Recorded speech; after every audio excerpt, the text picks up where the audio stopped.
తెలంగాణ రాష్ట్రంలో 10 సంవత్సరాలుగా కుటుంబ నియంతృత్వ దోపిడీ పరిపాలన జరుగుతూ ఉంటే ఆ యొక్క దోపిడీ పరిపాలన నుంచి ప్రజాపాలన వైపు తెలంగాణ ప్రజలను నడపడానికి తాను మధ్యవర్తిత్వం చేసి ఈ రాష్ట్రానికి ముఖ్యమంత్రి అయ్యిండు.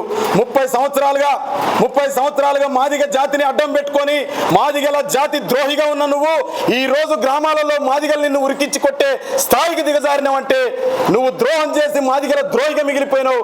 ఆయన ఈ తెలంగాణ ప్రజలకు సమన్వయకర్తగా ఉండి రాష్ట్రానికి ముఖ్యమంత్రి అయ్యిండు. బ్రోకరిజం చేసిన రేవంత్ రెడ్డి ముఖ్యమంత్రి అయితే ద్రోహం చేసిన నువ్వు జాతి ద్రోహిగా మిగిలినావు. జాతి ద్రోహి ప్రమాదమా, బ్రోకరిజం చేసి సమన్వయకర్తగా ఉన్న ముఖ్యమంత్రి ప్రమాదమా? ఈ ప్రజలకి మాదిగ జాతికి ఆత్మ పరిశీలన చేసుకోమని కృష్ణ మాదిగకి మేము గుర్తు చేస్తూ ఈ యొక్క సమావేశంలో మేము తీసుకున్న ప్రతి నిర్ణయాన్ని మీరు నా మాదిగ సమాజం మొత్తం స్వీకరిస్తారని, మాదిగ సమాజంలో ఉన్న మేధావులు, ఉద్యోగస్తులు, ప్రతి ఒక్క విద్యార్థి కూడా కాంగ్రెస్ పార్టీకి అండగా నిలబడి మన యొక్క సమస్యలను పరిష్కరించుకునే కాడ మీరంతా మహాకూటమికి అండగా ఉంటారని తెలియజేస్తూ సెలవు తీసుకున్నాను. జై మాదిగ, జై తెలంగాణ, జై భీమ్.